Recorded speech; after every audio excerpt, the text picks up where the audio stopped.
Ya, Bismillahirrahmanirrahim. Assalamualaikum warahmatullahi wabarakatuh. Okay, selamat datang ke kelas Pendidikan Kesihatan tahun 5. Okay, saya harap semua berada dalam keadaan sihat. Okay, jadi sebelum tu izinkan saya kenalkan diri saya. Nama saya adalah Ahmad Daniel Jazli bin Zainuddin. Murid-murid boleh panggil saya Cikgu Daniel. Okay, jadi untuk tahun 2021 saya akan mengajar kamu subjek pendidikan jasmani dan pendidikan kesihatan. Okey. Jadi antara bahan dan peralatan yang diperlukan sepanjang kelas PDPRT adalah alat tulis, okey, buku garis 1 yang kosong lah, yang baru, ataupun kertas kosong sekiranya kamu tak ada lagi buku. Okey, dan juga buku teks sebagai rujukan sokongan. Okey, untuk buku nota ataupun kertas kosong yang kamu gunakan, pastikan kamu jaga dalam keadaan rapi, supaya apabila buka sekolah nanti kita boleh sambung guna yang tu saja. Okey. Ini adalah buku teks pendidikan kesihatan yang kita akan guna tahun ni. Okey, buku teks baru nah. SSR Semakan 2017. Okey, jadi bagi yang tak ada buku teks lagi, cikgu akan sediakan link untuk kamu tengok daripada situ, ataupun sekiranya kamu tak ada kemudahan juga, kamu boleh sekadar tonton video ni saja. Okey, ini antara topik-topik dalam pendidikan kesihatan. Okey, kalau kamu tengok di sini ada lebih kurang 13 unit. Okey, tetapi untuk pendidikan kesihatan hanya akan bermula daripada unit 11 hingga 13. Okey, manakala unit 1 sampai 10 ni adalah untuk pendidikan jasmani, yang mana kita perlu buat amalilah di padang ataupun di sekolah. Okey, jadi untuk subjek pendidikan kesihatan dia akan bermula daripada unit 11. Okey, jadi cikgu harap kamu fahamlah kenapa cikgu mula daripada belakang. Okey, yang seterusnya, okey, simbol dan panduan. Okey, kalau kamu tengok, kalau ada dalam sepanjang kelas ni kamu ada nampak simbol yang macam kertas ni, maksudnya kamu hanya perlu baca, tak perlu tulis. Okey, kan cikgu suruh sediakan alat tulis dan kertas. Okey, sebab apa? Sebab nanti sepanjang kelas cikgu nak sambil kamu dengar, sambil kamu buat nota. Okey, jadi kalau kamu nampak pula simbol yang macam ni, pensel ataupun krayon ni, cikgu nak kamu tulis ataupun buat nota. Maksudnya itu adalah bahagian penting lah untuk topik ni yang kamu perlu tahu. Okey, anak panah ni menunjukkan kat mana simbol tu akan ada nanti. Kamu tengoklah nanti. Okey. Jadi dalam pendidikan kesihatan tahun 5 ataupun kita panggil pendidikan kesihatan reproduktif dan sosial, PEERS. Okey, ada beberapa yang kita bahagian yang kita akan pelajari lah. Yang pertama, konflik dan stres dalam keluarga, persahabatan, penderaan dalam keluarga, penyalahgunaan bahan inhalan, sistem reproduktif manusia, pengaruh rakan sebaya, penyakit dalam kehidupan seharian. Okey, nampak macam contoh bawah ni kan? Okey, ada simbol kertas, maksudnya kena buat apa? Baca sahaja. Okey, tak perlu tulis. Okey, jadi cikgu harap kamu bersedia dengan alat tulis dan buku nota kamu. Okey, unit 11 penjagaan dan keselamatan diri. Okey, seperti yang cikgu maklumkan tadi, topik 1 untuk pendidikan kesihatan walaupun dia unit 11. Kamu yang keliru. Okey, jadi sebelum cikgu mula, okey, kesihatan diri dan reproduktif. Okey, ini adalah apa yang kita nak capai. Standard kandungan dia, kemahiran membuat keputusan dalam konteks kesihatan diri dan reproduktif. Reproduktif siapa? Okey, sistem reproduktif manusia. Yang itu yang kita akan belajar hari ini. Okey, dan juga mengetahui sistem reproduktif lelaki dan perempuan.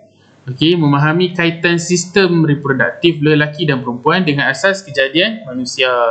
Okey, jadi ini adalah objektif kita untuk pelajaran kali ini, untuk PDPR kali ini. Okay, apa yang cikgu nak kamu tahu? Apa itu sistem reproduktif? Macam mana terjadinya manusia? Okey, insya-Allah melalui topik ni kita akan belajarlah.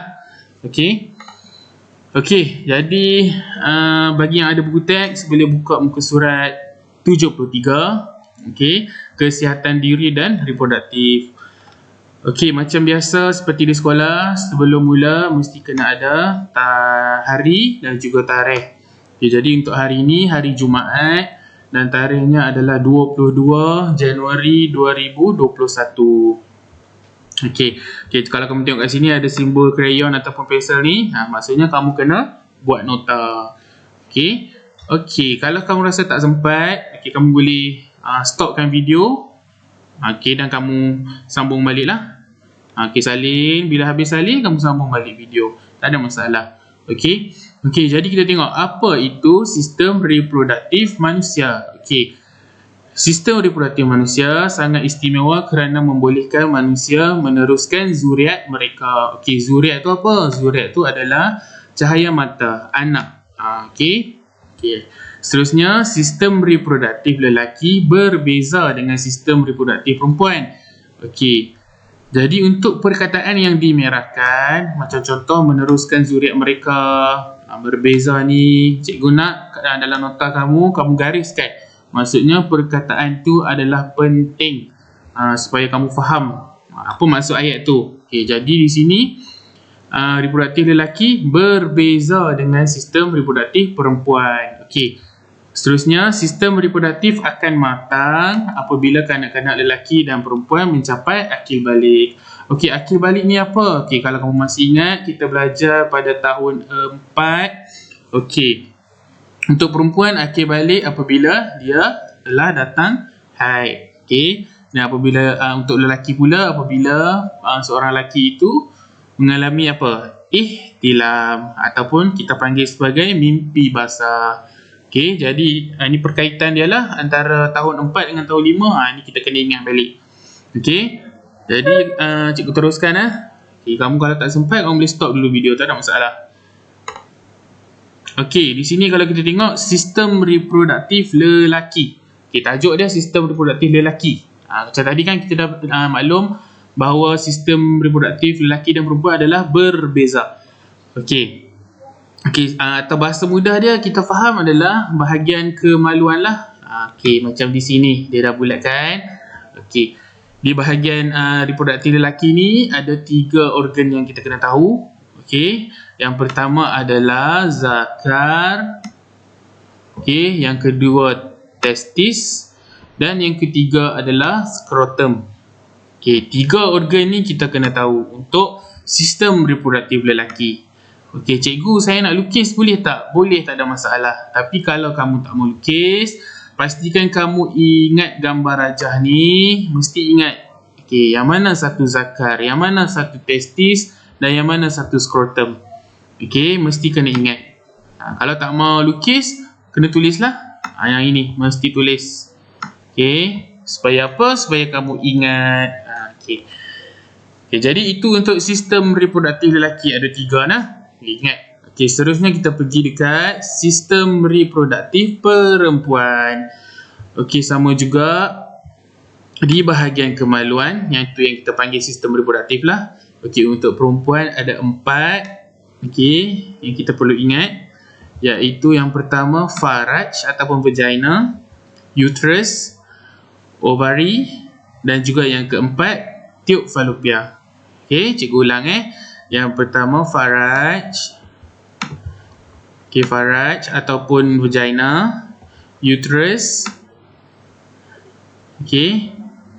ovary, dan juga tube fallopian.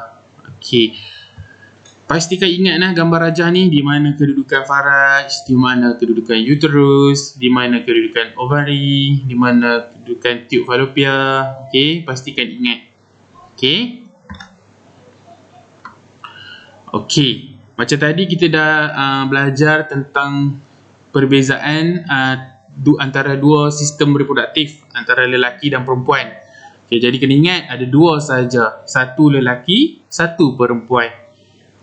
Jadi sekarang kita nak tengok macam mana proses terjadinya manusia. Dia ada 4 fasa. Fasa yang pertama adalah perkahwinan. Perkahwinan tu kalau dalam Islam tu wajib lah. Mesti berkahwin dahulu. Apabila perkahwinan tu apabila sepasang lelaki dan perempuan bersetuju untuk mendirikan rumah tangga secara sah lah. Dan fasa yang kedua adalah, proses yang kedua adalah persenyawaan. Okey, sekejap lagi cikgu akan terang apa tu persenyawaan. Okey, proses yang ketiga adalah proses pembesaran janin.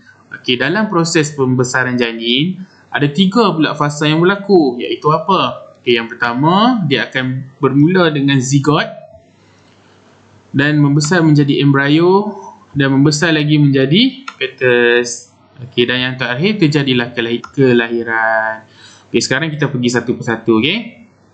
Okey, mula dengan perkahwinan, ingat perkahwinan. Okey, kemudian persenyawaan. Okey, apa tu persenyawaan? Okey, persenyawaan berlaku apabila sperma disalurkan ke dalam faraj dan bersatu di dalam ovum. Okey. Maksudnya dia perlu ada 2. Okey, dia perlu ada 2. Yang pertama sperma, yang kedua ovum. Okey, sperma ni dari mana? Okey, daripada lelaki. Okey, daripada zakar lelaki. Okey. Dan ovum daripada perempuan, dihasilkan oleh perempuan. Okey, jadi ingat sperma ni lelaki sahaja yang boleh hasilkan. Manakala ovum perempuan. Okey, jadi ini yang kita panggil persenyawaan ni. Okey. Okey, daripada sini persenyawaan kita akan pergi kepada proses pembesaran janin. Okey, bila sperma dan ovum dah bercantum, dia akan hasilkan satu sel. Okey, dan daripada satu sel ni dia akan jadi 2. Daripada 2 dia akan jadi 4. Dan daripada 4 dia akan jadi 8. Dan seterusnya terbentuk satu sel yang kita panggil sebagai zigot. Okey, kalau kamu tengok di sini gambar ni, okey, daripada satu sel, okey, dia jadi 2. Daripada 2 ni dia jadi 4. Daripada 4 dia jadi 8. Okey, dan yang ni lah kita panggil sebagai zigot. Okey, daripada zigot ni pula dia akan membesar dan menjadi embrio. Nampak ni tadi cikgu kata daripada zigot dia akan jadi embrio. Okey, embrio ni ni gambar ni. Okey, nampak tak? Okey, daripada embrio ni dia akan membesar menjadi fetus. Fetus ni lah yang ada dalam uterus ibu. Okey, uterus ibu ni selama lebih kurang 9 bulan. Okey, yang kita duk kata dalam perut ibu salah lah. Sebenarnya ada di uterus. Uterus tu kat mana? Okey, di sini. Ingat, sebab tu cikgu kata kena ingat gambar rajah supaya kamu boleh faham dan bayangkan. Okey. Dia akan ada di sini. Okey. Supaya kamu lebih nampak. Okey, dia akan ada di sini. Bahagian ni. Okey, uterus nah. Dia tak duduk dekat sini. Dia tak duduk kat sini. Tak duduk di sini. Okey. Jadi ingat.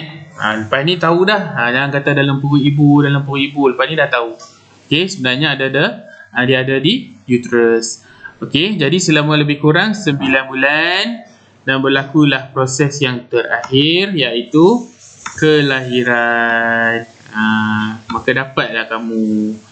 Okey. Jadi ingat ada 4 proses, iaitu perkahwinan, persenyawaan, proses pembesaran janin dan juga kelahiran. Okey. Jadi daripada apa yang kita belajar, cikgu harap kamu menghargai. Okey. Kita telah dijadikan sempurna mengikut fitrahnya. Maksudnya kalau kita dilahirkan lelaki, maka lelakilah sampai ke akhir nyawa kamu. Kalau kita dijadikan perempuan, maka perempuanlah sehingga akhir nyawa kamu. Okey, ikut fitrah dia. Okey, jadi hargai tubuh badan dengan mengambil tahu apa yang berlaku. Okey, jadi jangan kita ambil tak indah. Okey, kita kena ambil tahu.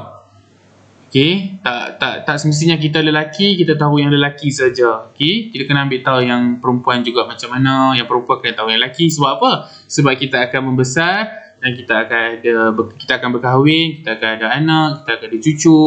Jadi benda ni penting, kita kena belajar. Okey, dan yang terakhir, hargailah pengorbanan ibu. Okey, sebab apa? Dialah yang melahirkan kita, membawa kita di uterus selama lebih 9 bulan. Bukan senang tu, bukan tempoh masa yang singkat. Jadi kena hargai. Dan tak lupa juga kepada bapa kita yang telah membesarkan kita. Okey, jadi cikgu harap kamu ambil nota, tak ada masalah masa sendiri. Okey, tak sempat kamu boleh stop video, okey sambung balik, stop video sambung balik, tak ada masalah. Yang penting kamu buat. Okey, kepada yang dah siap, kamu boleh jawab soalan latihan yang cikgu akan bagi dalam kumpulan WhatsApp. Okey, jadi itu saja untuk hari ini. InsyaAllah jika umur panjang, kita jumpa lagi minggu hadapan. Okey, Assalamualaikum warahmatullahi wabarakatuh.